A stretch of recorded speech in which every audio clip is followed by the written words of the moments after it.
Hello everybody. Today I'm going to show you how to extend the signal upward. First, let's just clarify something.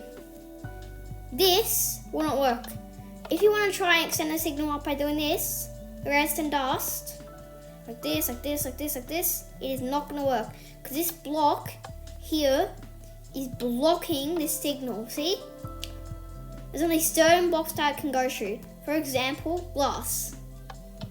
And slabs and observers. And here's another trick I know to extend it up. You have a lever and then redstone dust. An observer is detecting it. The face facing the redstone dust or whatever it is, and then you have another observer facing to that, detecting that observer. Then you can extend it up like this. See, look, reaches all the way up to the top. Then we have this method, the redstone torch method. So we have redstone torch here, then redstone torch is up here. Then you flip the lever, it goes up like that. You flip it again, the top one turns off. Thanks for watching, bye!